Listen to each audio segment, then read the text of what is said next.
swear, every kid has a double life. Last week, I was picking my little brother up from school, and what I saw happens in every school across the nation. Picture this. The bell rings, and boom, kids explode out of the school like confetti out of a cannon.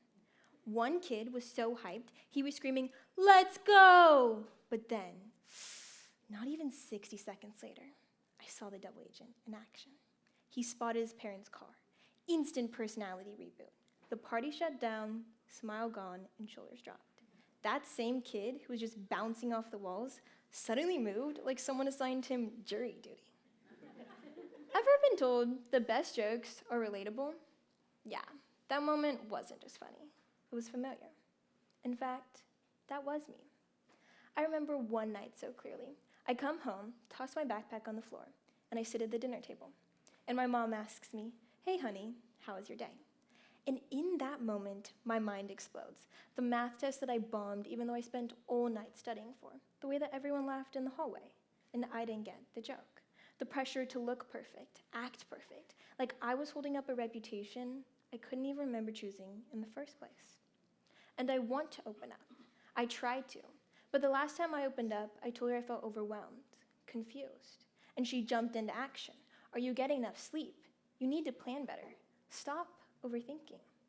To her, it was love. To me, it felt like I'm doing it wrong. I am wrong.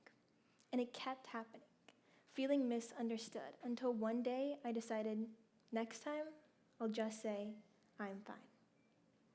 How did I get here? I used to tell my mom everything, yet somewhere along the way, I decided I'm fine was the better answer. This isn't just me, and the numbers tell a deeper story. In 2024, the CDC's National Center of Health Statistics surveyed nearly 1,200 parents and teens, and they found that the way support is being given and received has a gap.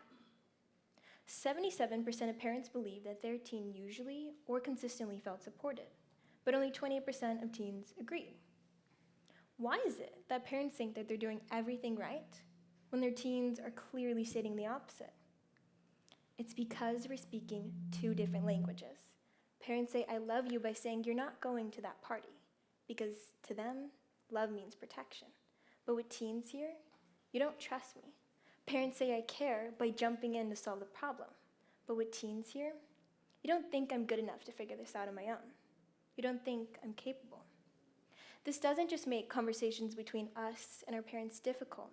It changes our entire definition of what love means. And David Yeager, teen leader and motivational scientist, found that when teens are given support and autonomy by leaders, they are 40% more likely to turn in their assignments. And that also extends behaviorally. They had 30% fewer discipline problems over the semester. That means that when teens feel ownership, they care more, they commit deeper, and they start leading themselves. Now, I experienced this shift, and it started with one conversation I'll never forget. I was sitting at the restaurant with my family, and I was telling my mom how proud I am for analyzing all the negative thought patterns in my brain and then reframing them in a positive way. And my mom's like, "That's great, honey. I'm so proud of you." But then my dad cuts in, and he's like, "Well, what if you only look at where you are today and where you want to go? And that's all you reflected upon?" Immediately, I got defensive. I thought the way that I was approaching it was right. But it seemed like he didn't agree. We were on different pages. And right as the tension peaked, as things got heated, the waiter comes, and he brings in a huge cake with a sparkler on top and drops it right in front of us, completely unaware of the emotional battlefield before us. Yeah, it wasn't just any dinner. It was my mom's birthday dinner. I take a moment, reflect, and then I say, "Dad, I appreciate your perspective, but I'm not really open to advice right now. I'm really proud of the approach that I'm taking. Thank you, though." And I'll never forget the silence that followed. Not a defensive silence, a thoughtful one. He paused, nodded, and for the first time in a long time, he didn't try to fix me. He just sat with me. That moment, that was collaboration over control. From both sides, neither of us needed to be right, and it changed everything. But why is this such a big deal? Well, in ancient times, survival depended on belonging. If your tribe left you behind, you weren't just lonely, you were in danger. And that wiring is still inside of us. But for teens today, it's not wolves or weather that threaten them, it's disconnection. Dr. Adriana Galvin and Dr. Ron Dahl, leading researchers in adolescent psychology, found that testosterone spikes for both boys and girls, making teens hypersensitive to respect, status, and autonomy. That's why control doesn't work. When parents try to control their teens, they risk pushing them away, sending that same fear of being pushed out. But when parents collaborate with teens, they send the opposite signal. You belong here. Your voice matters. Now, the next time you talk to your teen, I want you to remember 3 key things. Respect first, questions over commands, and most importantly, collaboration over control. All of this sounds simple in theory, right? It can be tough in practice, though. So let's talk about it. One of the biggest turning points in my relationship with my dad happened in a room full of 6,000 people. We were at a Tony Robbins event together, and we weren't sitting together. And Tony Robbins asked us to do this ancient Hawaiian ritual called Ho'onoponopono. 4 phrases that I'm going to ask you to do with me in a moment. I'm sorry. Please forgive me. I love you. And thank you. Now, these 4 phrases are for healing, for letting go, for creating love between one another or with just yourself. You can do it face-to-face with somebody you love, with somebody in your heart, or just with yourself. Now, Tony Robbins asks us to get into pairs. So my dad walks across the arena to come find me, and we stand face-to-face, saying these 4 phrases over 40 times. Now, I want you to do this with me. Turn to your right or left, find a partner, and I want you to look into their eyes and repeat after me these 4 phrases. I'm sorry. Please forgive me. I love you. And thank you. Now he starts to tear up. And I freeze. I felt weird, awkward.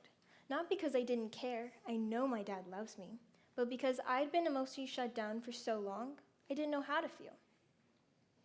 Now we sit down and I'm thinking in my head, okay, woof, we're done with that.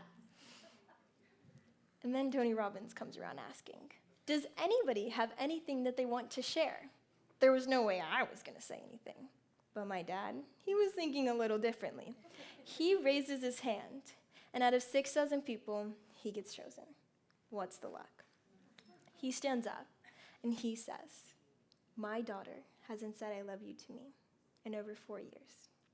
And she said it to me tonight over 40 times.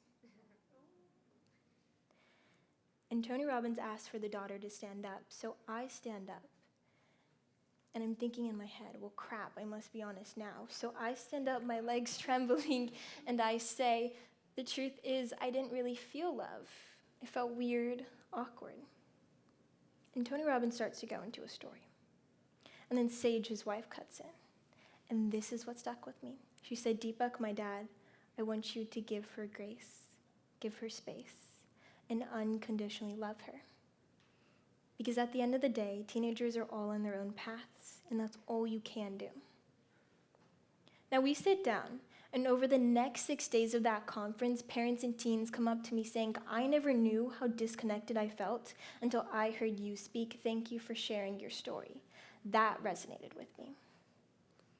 And in that moment, I knew the story isn't just mine, it's ours. Today, the gap is real. There are 1.6 billion teens in the world, and right now more than ever, they're struggling to open up.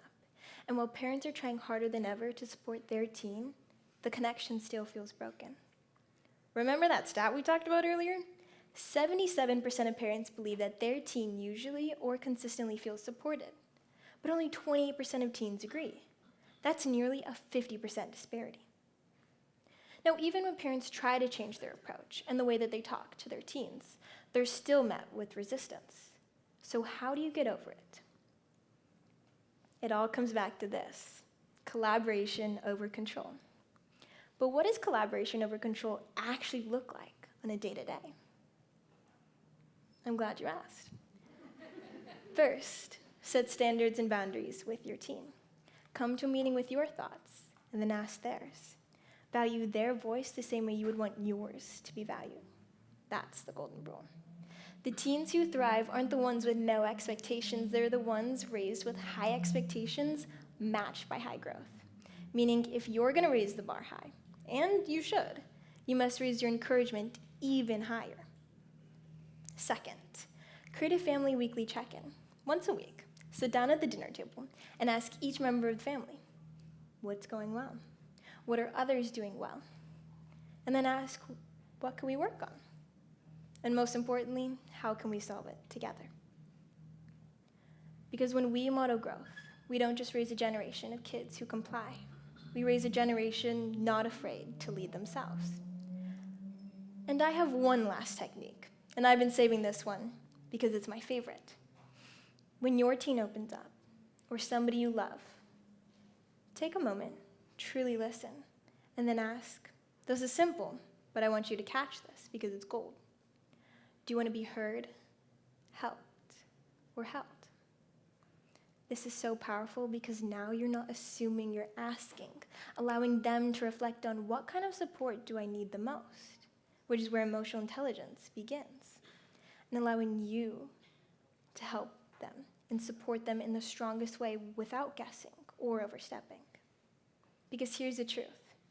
This won't be perfect, but it's not supposed to be. Collaboration means learning together and growing together. So the next time that you're sitting at the dinner table and your teen just says, I'm fine, remember, silence isn't defiance. It's self-protection. You don't have to push. You don't have to fix. Because even if they're not talking, they're still watching how you handle the quiet, and learning whether love feels like pressure or presence. And the more consistent you are in collaborating, the more likely they are to come back when it counts. Maybe not tonight, maybe not tomorrow, but one day when they're ready to speak, they'll remember you were always ready to listen.